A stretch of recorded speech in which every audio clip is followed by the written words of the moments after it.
നമസ്കാരം. ബാരാമതിയിലെ വിമാനാപകടത്തിൽ അജിത് പവാർ കൊല്ലപ്പെട്ട വാർത്ത രാജ്യം ഞെട്ടലോടെയാണ് കേട്ടത്. തദ്ദേശ സ്വയംഭരണ തെരഞ്ഞെടുപ്പിന് മുന്നോടിയായി ബാരാമതിയിൽ പ്രചാരണ റാലികളെ അഭിസംബോധന ചെയ്യാൻ മുംബൈയിൽ നിന്നും എത്തിയതായിരുന്നു പവാർ. ഏത് രാഷ്ട്രീയ സാഹചര്യത്തിലും ഇണങ്ങിപ്പോകാനുള്ള അസാമാന്യ കഴിവുണ്ടായിരുന്ന രാഷ്ട്രീയ നേതാവാണ് അജിത് പവാർ. ഒരു രാത്രി ഇരുട്ടി വെളുക്കുന്നതിന് മുൻപ് രാജ്യത്തെ തന്നെ നടുക്കും വിധം മഹാരാഷ്ട്രയുടെ അധികാരമാറ്റം സാധ്യമാക്കാൻ ചരടുവലിച്ച തന്ത്രശാലി, ബിജെപിയുടെ നേതൃത്വത്തിലുള്ള മഹായുതി സഖ്യത്തിലെ പ്രധാനി. ഭരണം മാറി മാറി വന്നപ്പോഴും 6 തവണ ഉപമുഖ്യമന്ത്രി സ്ഥാനത്ത് ഉറച്ചുനിന്നു. NCP എന്ന പാർട്ടിയും ചിഹ്നവും പോലും ശരത് പവാറിന് നഷ്ടമായ രീതിയിലുള്ള അജിത് ദാദയുടെ വളർച്ചയെ വിസ്മയത്തോടെയാണ് ഇക്കാലമത്രയും രാഷ്ട്രീയ നിരീക്ഷകർ നോക്കിക്കണ്ടത്. NCPകൾ വീണ്ടും അടുക്കുന്നു എന്ന വാർത്തകൾക്കിടെ അജിത് പവാർ വിമാനാപകടത്തിൽ കൊല്ലപ്പെടുമ്പോൾ ഉയരുന്ന ചോദ്യങ്ങൾ ഏറെ. മരണത്തിൽ ദുരൂഹത ആരോപിച്ച മമതാ ബാനർജി സുപ്രീംകോടതിയുടെ നേതൃത്വത്തിൽ അന്വേഷണം ആവശ്യപ്പെട്ടു. കോൺഗ്രസും അന്വേഷണത്തിന് ആവശ്യമുയർത്തിയിട്ടുണ്ട്. അജിത് പവാറിന്റെ മരണത്തിൽ ദുരൂഹതയോ എന്നതാണ് നമ്മൾ ഇന്ന് പരിശോധിക്കാൻ പോകുന്നത്. ഒപ്പം മഹാരാഷ്ട്ര രാഷ്ട്രീയത്തിൽ ഇനി സംഭവിക്കും എന്ന ചോദ്യങ്ങൾക്ക് ഉത്തരവും. എനിക്കൊപ്പം ചർച്ചയിൽ ഡോക്ടർ മോഹൻ വർഗീസ്, രാഷ്ട്രീയ നിരീക്ഷകൻ, ശ്രീ സിബി സത്യൻ, മാധ്യമപ്രവർത്തകൻ, ശ്രീ രഘുനാഥ് നായർ, റിട്ടയർഡ് IAF ഉദ്യോഗസ്ഥൻ, കേണൽ ഡിന്നി, BJP പ്രതിനിധി എന്നിവർ പങ്കെടുക്കുന്നു. എല്ലാ പ്രേക്ഷകർക്കും സ്വാഗതം.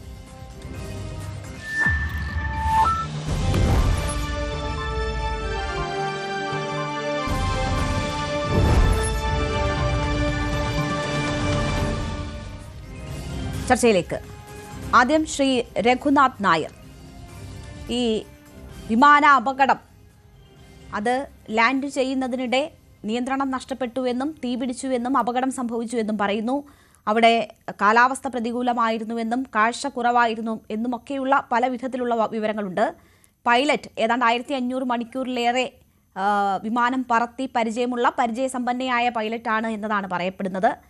താങ്കൾക്ക് ഈ അപകടം സംബന്ധിച്ചുള്ള വാർത്തകൾ നോക്കുമ്പോൾ എന്താണ് മനസ്സിലായത്? ഏത് സാഹചര്യത്തിൽ അപകടം എന്നാണ് മനസ്സിലാക്കുന്നത്?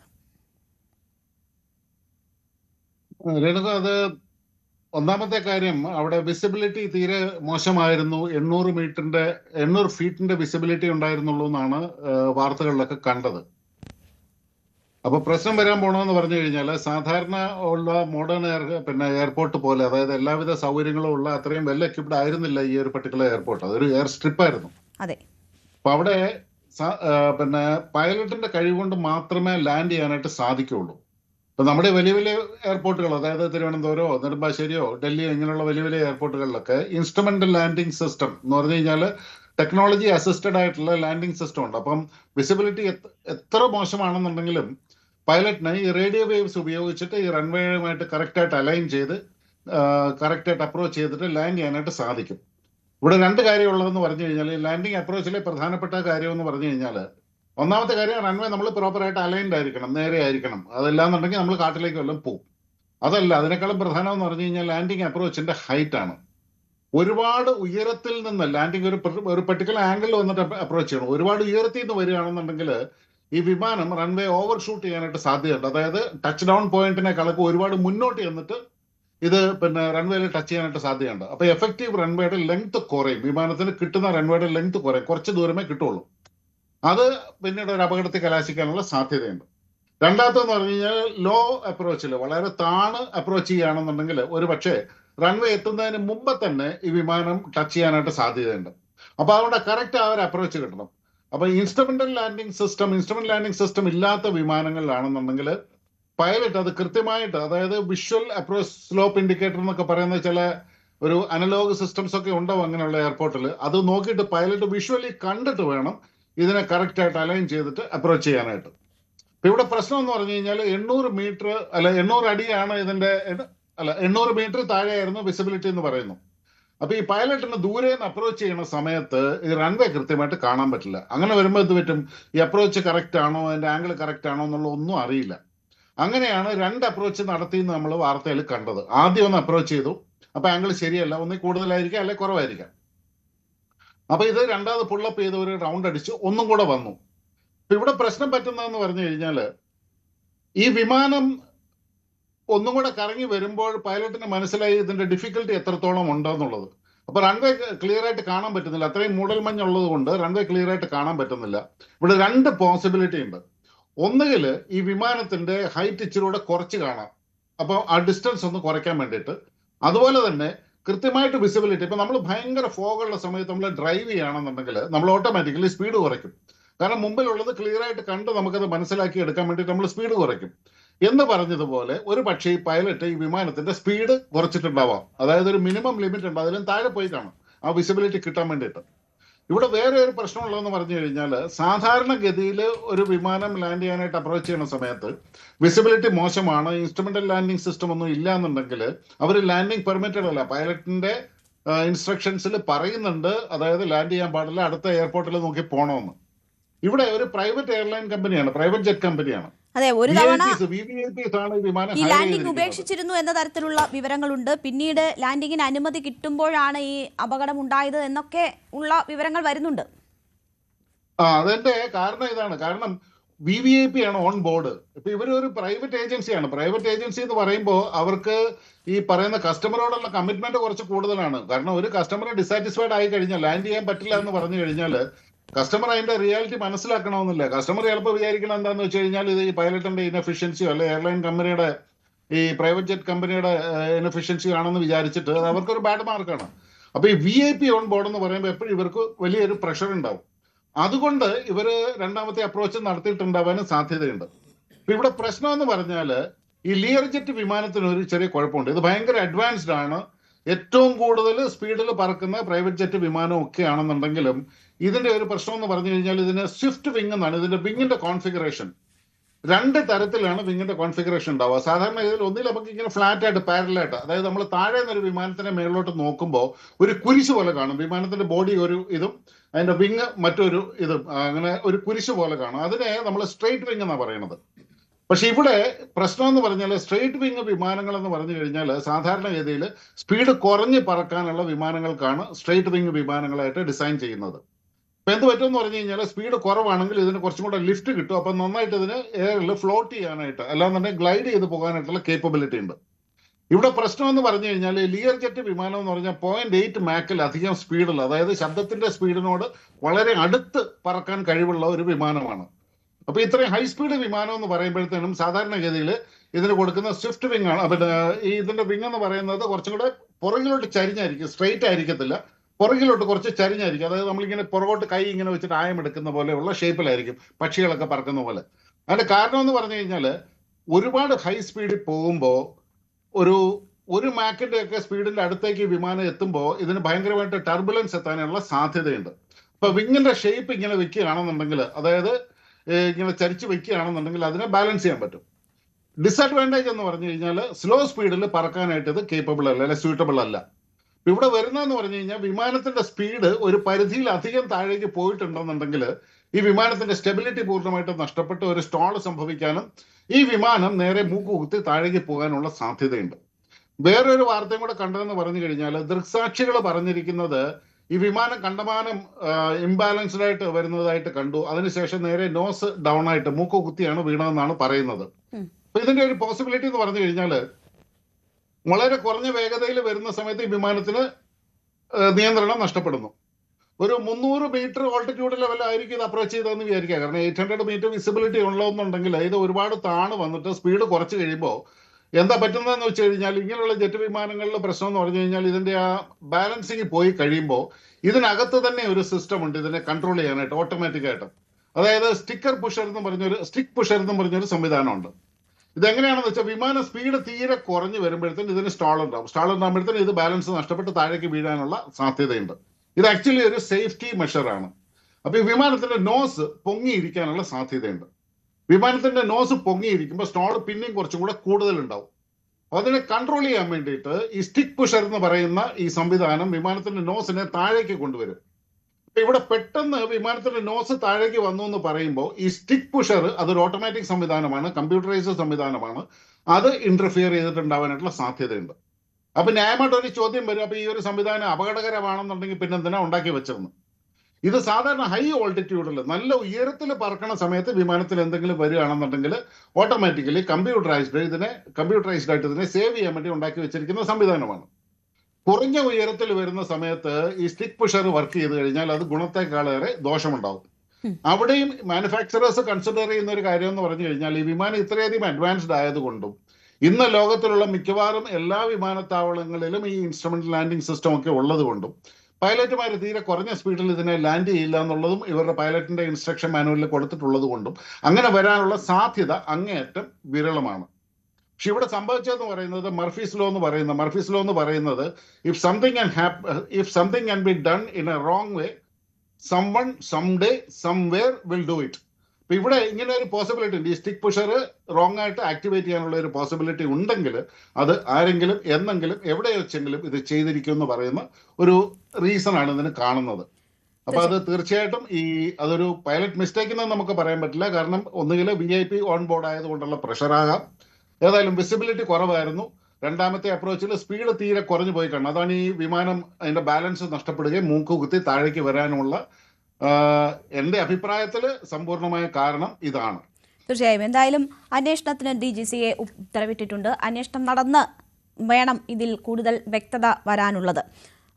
കേണൽ ഡിന്നി, ഈ അപകടവുമായി ബന്ധപ്പെട്ട് അത് സാങ്കേതിക തകരാർ അല്ലെങ്കിൽ ഇപ്പോൾ ശ്രീ രഘുനാഥ് നായർ തന്നെ വിശേഷിപ്പിച്ചതുപോലെ ഏതെങ്കിലുമൊക്കെയുള്ള സാഹചര്യത്തിൽ ഉണ്ടായ അപകടം എന്ന നിലയിൽ കാണാം. വലിയ നഷ്ടമാണ് എന്തായാലും മഹാരാഷ്ട്ര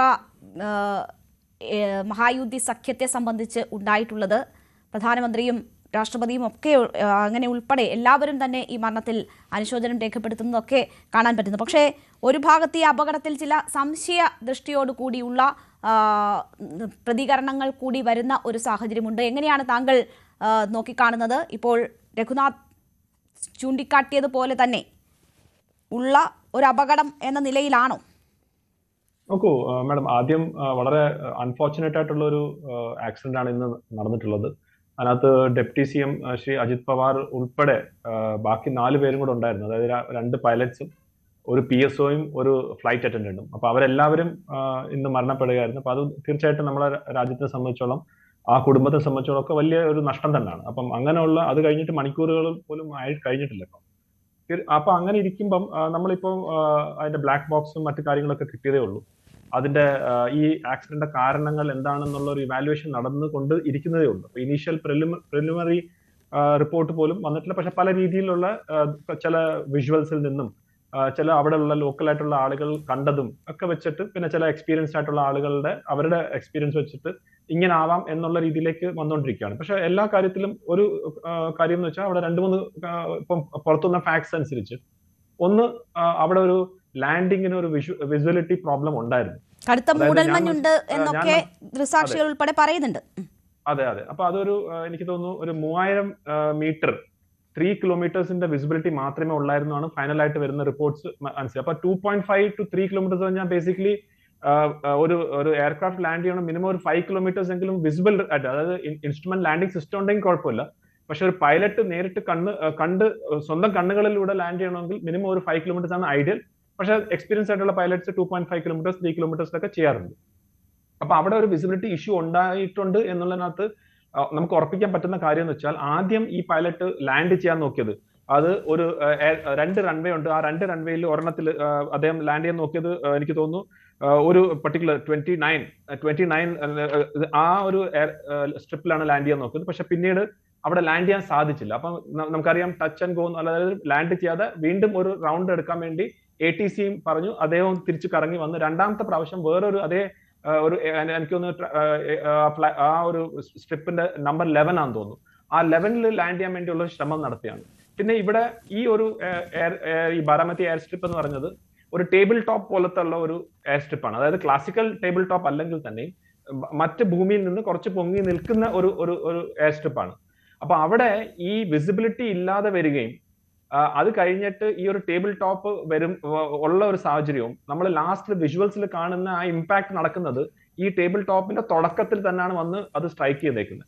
അപ്പൊ അതിന്റെ അർത്ഥം മോസ്റ്റ് പ്രോബബിളി അതിനകത്ത് സംഭവിച്ചിട്ടുള്ളതെന്ന് വെച്ച് കഴിഞ്ഞാൽ ഫൈനൽ റണ്ണിൽ പൈലറ്റിന് സ്വന്തമായിട്ട് തന്നെ നമുക്ക് ലാൻഡ് ചെയ്യാൻ സാധിക്കൂ. കാരണം അതിനകത്ത് ILS അവിടെ ചെയ്യാൻ സാധിക്കുന്നില്ല നമ്മൾ മനസ്സിലാക്കിയത്.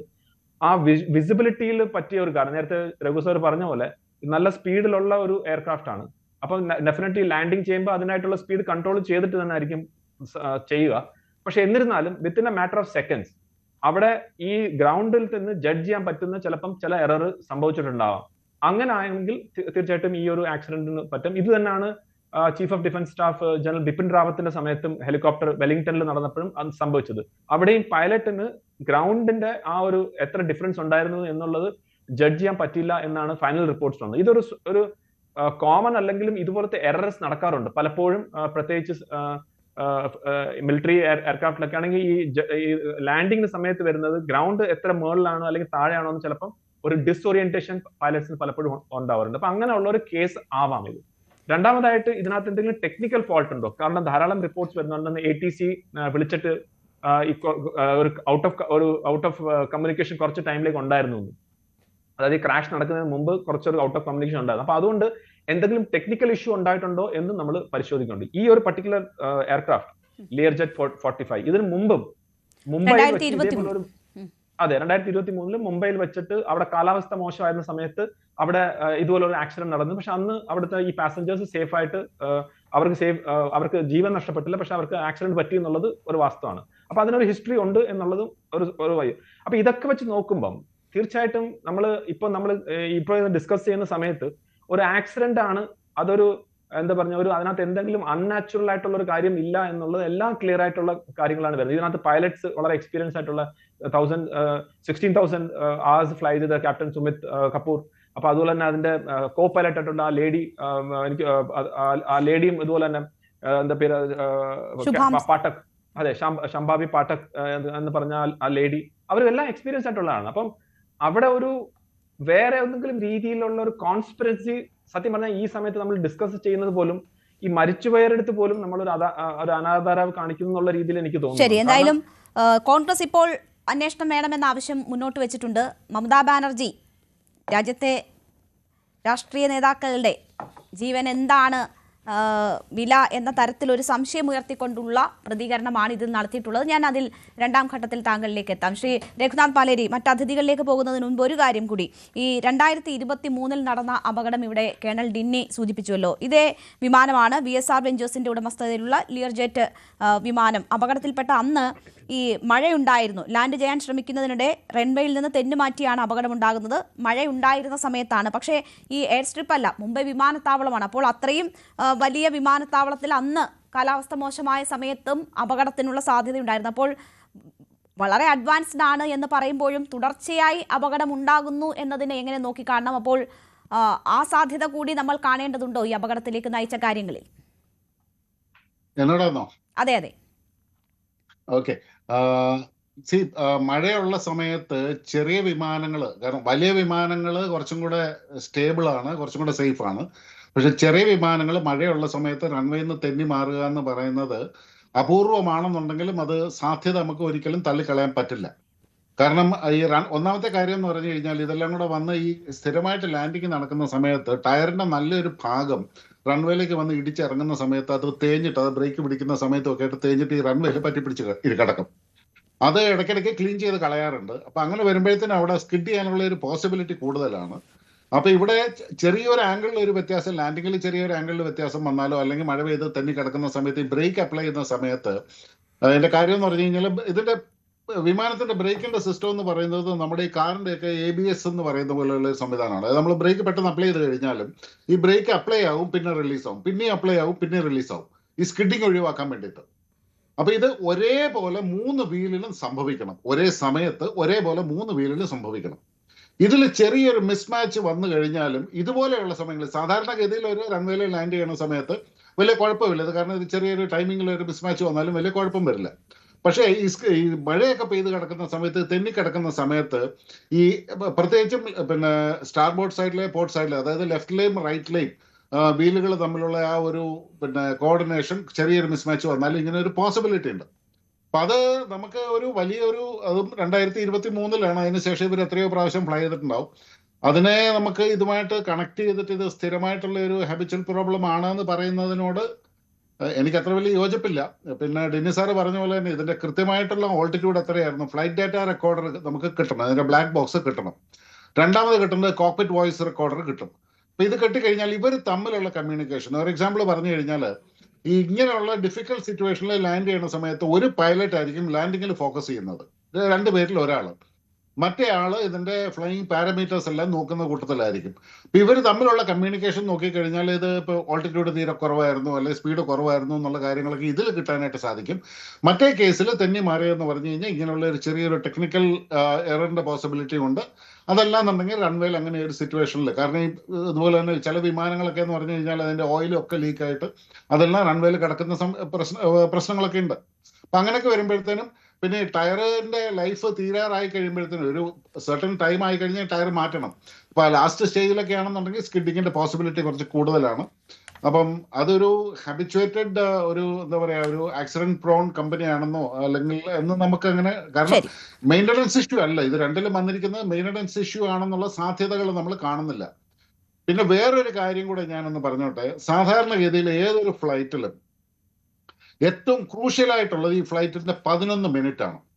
ഏറ്റവും ക്രൂഷ്യൽ എന്ന് പറഞ്ഞാൽ ടേക്ക് ഓഫ് ചെയ്യുന്ന സമയത്തുള്ള 3 മിനിറ്റും ലാൻഡിങ്ങിന്റെ സമയത്തുള്ള 8 മിനിറ്റും ഏറ്റവും അപകടത്തിന് സാധ്യതയുള്ള, ഏറ്റവും കൂടുതൽ ഫ്ലൈറ്റ് ആക്സിഡൻറ്റ്സ് നമ്മൾ എടുത്ത് നോക്കുകയാണെന്നുണ്ടെങ്കിൽ ഹിസ്റ്ററി നോക്കുകയാണെന്നുണ്ടെങ്കിലും ആദ്യത്തെ 3 മിനിറ്റിലും അവസാനത്തെ 8 മിനിറ്റിലുമാണ് ഏറ്റവും കൂടുതൽ അപകടങ്ങൾ നടന്നിട്ടുള്ളത്.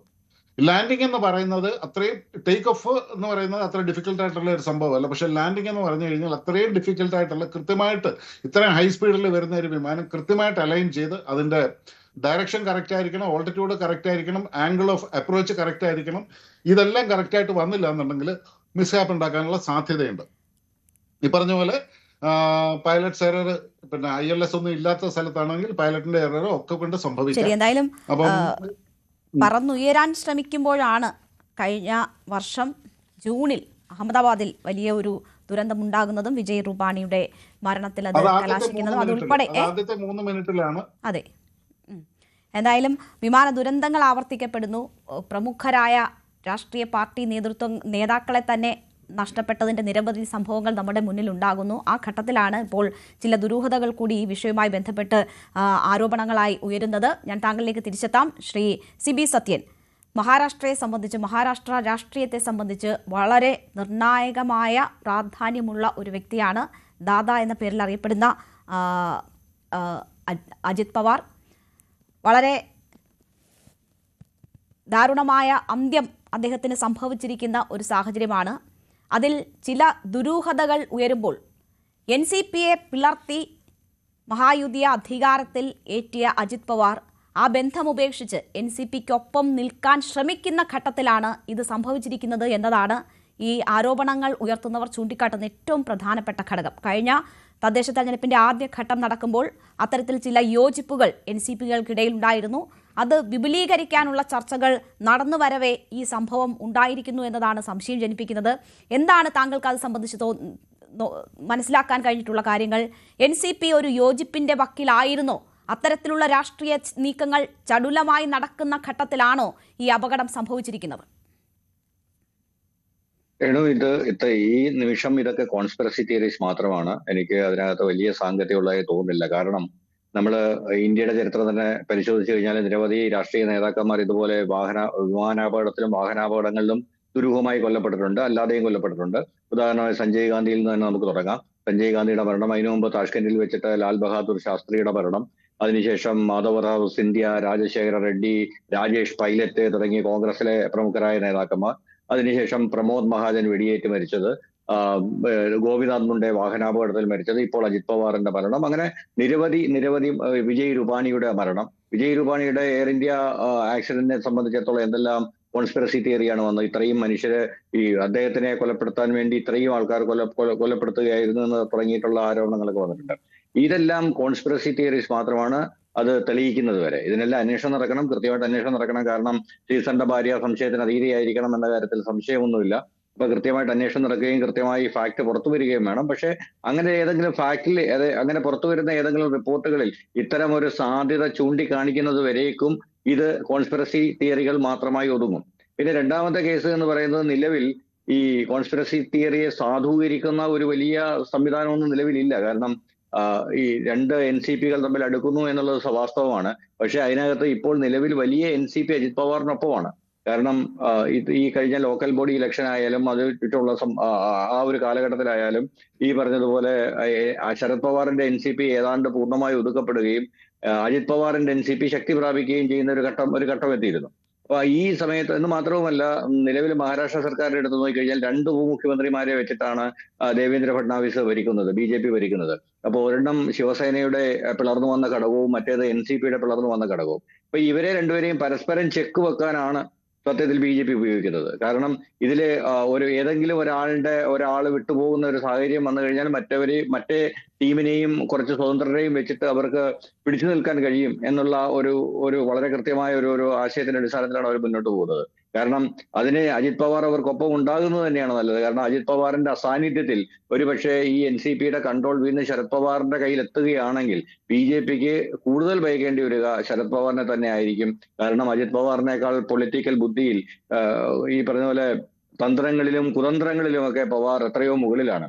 അപ്പൊ അത്തരത്തിലുള്ള ഒരു പവാറിന്റെ ഒരു റിമോട്ട് കൺട്രോൾ നിയന്ത്രണമുള്ള ഒരു ടീമിനൊപ്പം പോകുന്നതിനേക്കാൾ BJPക്ക് ഔദ്യോഗികമായി നല്ലത്, അല്ലെങ്കിൽ എന്താ പറയുക, പ്രാക്ടിക്കലായും ലോജിക്കലായും നല്ലത് അജിത് പവാറിനെ പോലുള്ള ആളിനെ കൂട്ടുകിട്ടുന്നതാണ്. അതുകൊണ്ട് അത്തരം തിയറികൾക്ക് വലിയ സാധൂകരണം ഉണ്ടെന്ന് എനിക്ക് തോന്നുന്നില്ല.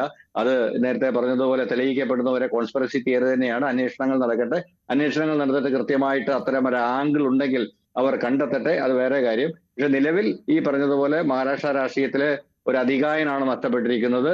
ഒരുപക്ഷെ മഹാരാഷ്ട്ര രാഷ്ട്രീയത്തിൽ ഏറ്റവും കൂടുതൽ അടുത്ത കാലത്ത് ഈ പറഞ്ഞ സൈഡ് മാറിയ, ഏറ്റവും കൂടുതൽ അനിശ്ചിതത്വങ്ങൾ സൃഷ്ടിച്ച, ഏറ്റവും കൂടുതൽ രാഷ്ട്രീയ നാടകങ്ങൾ നടത്തിയ ഒരു മനുഷ്യനാണ് ഇപ്പോൾ പുറത്തു പോയിരിക്കുന്നത്. 2 സർക്കാരിലും പ്രതിപക്ഷത്തിന്റെ ഒപ്പവും ഭരണപക്ഷത്തിന്റെ ഒപ്പവും ഉപമുഖ്യമന്ത്രിയായിരുന്ന ഒരു വലിയ നേതാവ്. അപ്പൊ അദ്ദേഹമാണ് മഹാരാഷ്ട്ര രാഷ്ട്രീയത്തിൽ നിന്ന് ഇപ്പോൾ വിടവാങ്ങിയിരിക്കുന്നത്. ഇതൊരു വലിയ നഷ്ടം തന്നെയാണ് ഒരു തരത്തിൽ പൊളിറ്റിക്കൽ സർക്കിളുകളിൽ. അല്ലാതെ ഈ പറഞ്ഞതുപോലെ അദ്ദേഹത്തിനെതിരെ ഈ നിരവധി അഴിമതി കേസുകളുണ്ട്. അതായത് ഒരുപക്ഷെ രാജ്യം കണ്ട ഏറ്റവും വലിയ ചില അഴിമതി കേസുകൾ അദ്ദേഹത്തിന്റെ പേരിലാണ്. 70,000 കോടി രൂപയുടെ ഇറിഗേഷൻ സ്കാം തൊട്ടുള്ള അഴിമതി കേസുകളുണ്ട്. അതെല്ലാം മാറ്റി അപ്പുറത്ത് മറുപക്ഷം ചാടി അവിടെ ചെന്ന് വിശുദ്ധനായി അലക്കി വാഷിംഗ് മെഷീനിലിട്ട് അലക്കി പുറത്തു വന്ന് വീണ്ടും ഉപമുഖ്യമന്ത്രിയായി സ്ഥാനമേറ്റ് വീണ്ടും ജനങ്ങളെ ഭരിക്കുന്ന ഒരു രാഷ്ട്രീയ നേതാവായിരുന്നു അദ്ദേഹം. അപ്പം അദ്ദേഹത്തിന്റെ ഒപ്പം NCP പിളർത്തുന്നതിൽ, അതായത് നമുക്കറിയാം 2019 മഹാവികാസ് അഘാഡി ഉണ്ടാക്കുന്ന സമയത്ത് അതിനുള്ള കൂടിയാലോചനകൾ നടന്നു വരവേ ശരത് പവാറിന്റെ നേതൃത്വത്തിൽ നിരന്തര വൈരികളായ ശിവസേനയും കോൺഗ്രസിനെയും ഒരുമിപ്പിച്ച് ഒരു വലിയ സഖ്യം ഉണ്ടാക്കാനുള്ള ശ്രമം നടന്നുകൊണ്ടിരിക്കെ അന്ന് ഇതിനെയെല്ലാം പരാജയപ്പെടുത്തിക്കൊണ്ട് ഒരു വെളുപ്പാങ്കാലത്ത് നേരെ ദേവേന്ദ്ര ഫഡ്നാവിസിനൊപ്പം പോയി ഗവർണറുടെ വസതിയിലെത്തി അവിടെ ചെന്ന് ഈ പറഞ്ഞതുപോലെ എന്താ പറയുന്നത്, സഖ്യം ഒപ്പിട്ട് അവിടെ ഉപമുഖ്യമന്ത്രിയായി സത്യപ്രതിജ്ഞ ചെയ്ത് ലോകത്തെ ഞെട്ടിച്ച ആളാണ് അജിത് പവാർ. അദ്ദേഹത്തിന്റെ കൂടെ പകുതിയിലേറെ MLA-മാരുണ്ടാവുമെന്ന് കരുതിയെങ്കിലും ആകെപ്പാടെ പോയ 2-3 പേരെ ഒറ്റ രാത്രി കൊണ്ട് തന്നെ തിരിച്ചു പിടിച്ച് ശരത് പവാർ തന്റെ ശക്തി തെളിയിച്ചു. അതിനുശേഷം 48 മണിക്കൂറിനുള്ളിൽ തന്നെ അജിത് പവാർ തിരികെ എത്തിയിട്ട് അതേ അജിത് പവാർ അടുത്ത മന്ത്രിസഭയിൽ ഉപമുഖ്യമന്ത്രിയായി സത്യപ്രതിജ്ഞ ചെയ്യുന്നത് നമ്മൾ കണ്ടതാണ്. അങ്ങനെ ഒരുപാട് നാടകങ്ങൾ, ഒരുപാട് രാഷ്ട്രീയ നാടകങ്ങൾക്ക് വേദിയൊരുക്കിയ ഒരാളാണ് അജിത് പവാർ. ഒരുപക്ഷെ മുഖ്യമന്ത്രിയാകണമെന്നുള്ള ആഗ്രഹം പരസ്യമായി പലവട്ടം പ്രകടിപ്പിക്കുകയും അതിനു വേണ്ടുന്ന എല്ലാ സാധ്യതകളും ഏത് തരത്തിലും തിരയുകയും ചെയ്യുകയും ചെയ്ത് അതിൽ പരാജയപ്പെട്ടു പോവുകയും ചെയ്ത ഒരാളാണ്. അദ്ദേഹത്തിന്റെ മഹാരാഷ്ട്രയുടെ മുഖ്യമന്ത്രിയാകണമെന്ന മോഹം ബാക്കി വെച്ചിട്ടാണ് അദ്ദേഹം മടങ്ങുന്നത്. തീർച്ചയായും. ഡോക്ടർ മോഹൻ വർഗീസ്, നോക്കൂ, ഇവിടെ ഇപ്പോൾ BMCയുടെ ഇലക്ഷൻ ഉൾപ്പെടെ ഇപ്പോഴാണ് മഹാരാഷ്ട്രയിൽ പൂർണ്ണമായത്. BJP അവരുടെ സ്ട്രാറ്റജി അനുസരിച്ച് മഹാരാഷ്ട്രയിൽ ശക്തി തെളിയിക്കുകയും മറ്റ് ഘടകകക്ഷികളെ ശക്തി കുറച്ചു കൊണ്ടുവരികയും വളരെ വ്യക്തമായി അത് സ്പഷ്ടമായി മനസ്സിലാക്കാൻ കഴിയുന്ന തെരഞ്ഞെടുപ്പാണ് BMCയിലേത് മാറിപ്പോയത്. ശിവസേനയ്ക്ക് ഭരണം നഷ്ടമാകുന്ന ഒരു സാഹചര്യമുണ്ടായി. അങ്ങനെ BJPക്ക് ഈ രീതിയിൽ അവരുടെ സ്ട്രാറ്റജി അവിടെ ഫലപ്രദമായി നടപ്പാക്കുന്നതിൽ ഏറ്റവും പ്രധാനപ്പെട്ടത് ഈ 2019 സർജിക്കൽ സ്ട്രൈക്ക് അജിത് പവാറിന്റെ നേതൃത്വത്തിൽ നടന്നത്, അതിന് പിന്നാലെ നടന്ന കാര്യങ്ങളും ഒക്കെയാണല്ലോ. അപ്പോൾ അങ്ങനെ നോക്കുമ്പോൾ BJPക്ക് മഹാരാഷ്ട്ര കൈവെള്ളയിൽ വെച്ച് കൊടുക്കുന്നതിൽ അജിത് പവാറിന്റെ ഈ രാഷ്ട്രീയമായിട്ടുള്ള ചാഞ്ചാട്ടങ്ങൾ എത്രമാത്രം അവർക്ക് ഗുണകരമായിട്ടുണ്ട്? രേണുക, പലപ്പോഴും അജിത് പവാർ ഒരു നിർണായക ശക്തി തന്നെയായിരുന്നു. ബാരാമതിയുടെ മണ്ണിൽ തുടങ്ങി ബാരാമതിയുടെ മണ്ണിൽ തന്നെ എരിഞ്ഞടങ്ങാൻ വിധിയുണ്ടായ ശ്രീ അജിത് പവാർ.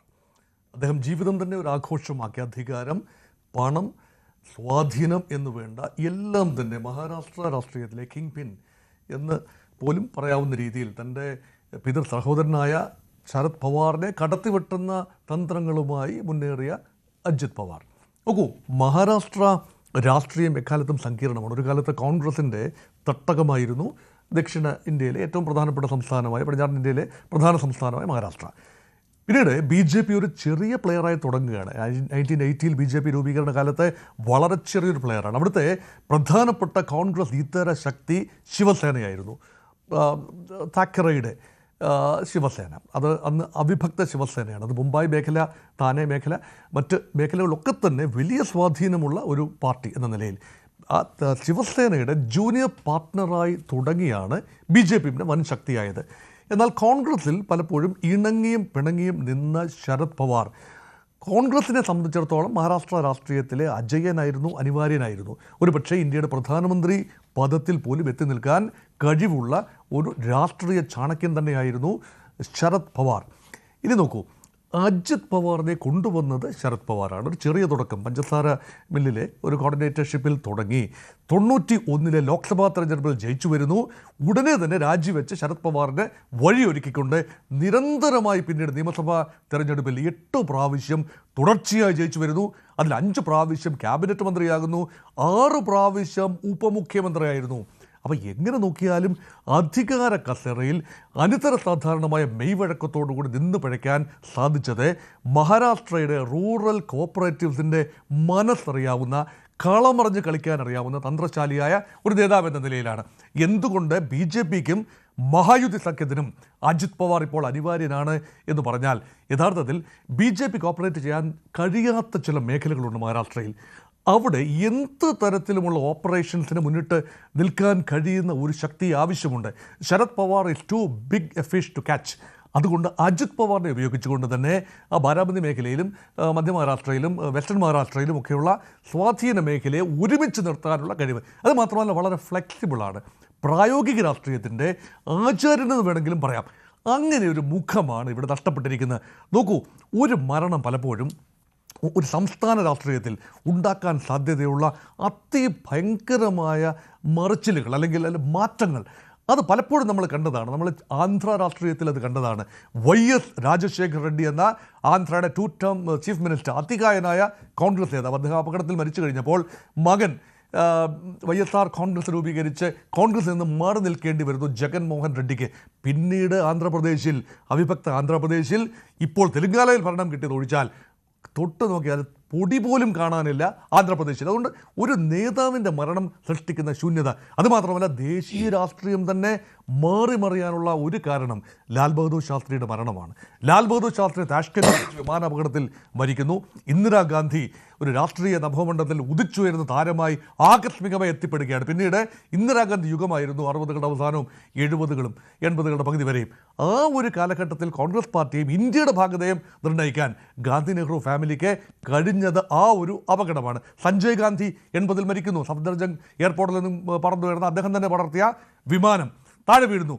അത് കോൺഗ്രസ് രാഷ്ട്രീയത്തിൽ ഉണ്ടാക്കിയ മാറ്റം വളരെ വലുതല്ലേ. രാജീവ് ഗാന്ധി കടന്നു വരുന്നു, ബാക്കിയുള്ള കാര്യങ്ങൾ അറിയാം. അപ്പോൾ അങ്ങനെ നോക്കുമ്പോൾ മഹാരാഷ്ട്ര രാഷ്ട്രീയത്തിൽ 2 അതികായന്മാർ അപകടങ്ങളിൽ മരിച്ചു. അത് രണ്ടുപേരും BJPക്കാരാണ്.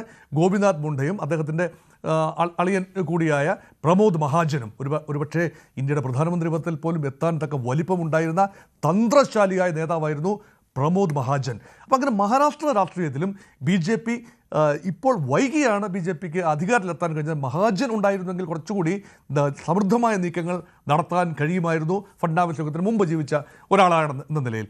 ഇവിടെ മഹാരാഷ്ട്രയിലെ അജിത് പവാർ ഒരു പക്ഷേ നേരത്തെ CB സത്യൻ സൂചിപ്പിച്ചതുപോലെ ശരത് പവാറുമായി സന്ധി ചെയ്ത് ഒരു പക്ഷേ ഒരു നിർണായക സാന്നിധ്യം, തൻ്റേതായ ഒരിടവും വിലപേശൽ ശക്തിയും ഒരുപക്ഷെ BJPയുടെ തലപ്പൊക്കത്തേക്കാൾ മുകളിൽ വരികയും ആത്യന്തികമായി വരികയും ചെയ്യണമെങ്കിൽ നമ്പേഴ്സ് ഗെയിമിൽ മുന്നിട്ട് നിൽക്കണം. ഇപ്പോൾ 44ഓളം MLA-മാരാണ് കൂടെ ഉള്ളത്. അതുകൊണ്ട് ഉപമുഖ്യമന്ത്രി സ്ഥാനം എപ്പോഴും സെക്യൂറാണ്. ആത്യന്തികമായി പവാർ ആഗ്രഹിച്ചത്, ശരത് പവാർ ആഗ്രഹിച്ചത് ഇന്ത്യയുടെ പ്രധാനമന്ത്രി പദം. അജിത് പവാർ ആഗ്രഹിച്ചത് 6 time deputy chief minister, at least 1 time chief minister. അതാകണമെങ്കിൽ നമ്പേഴ്സ് ഉണ്ടാകണം. അതുകൊണ്ട് അമ്മാവൻ അജിത് പവാറും ശരത് പവാറുമായി ചേർന്ന് നിന്നുകൊണ്ട് ഒരു പരീക്ഷണമെന്ന നിലയിലാണ് ഇവിടെ പൂന കോർപ്പറേഷനിൽ ഒരുമിച്ച് മത്സരിച്ചത്. പക്ഷേ അത് അമ്പേ പരാജയപ്പെടാനായിരുന്നു വിധി. അതുകൊണ്ട് ചടുലമായ നാടകീയമായ നീക്കങ്ങൾ ഭാവിയിലും ഉണ്ടാകും എന്ന സൂചനയോടുകൂടിയാണ് ഒരുപക്ഷെ BJP സംശയത്തോടെ നോക്കുന്നു എന്ന ഒരു നറേറ്റീവ് അവിടെ ഉണ്ടായത് മഹാരാഷ്ട്രയിൽ നല്ലതായത് ഓർക്കണം. അവിടെ ആകപ്പാടെ റിപ്പബ്ലിക്കൻ പാർട്ടിയുടെ നേതാവ് പ്രകാശ് അംബേദ്കർ മാത്രമാണ് ഒരു സംശയം ഉന്നയിച്ചത്.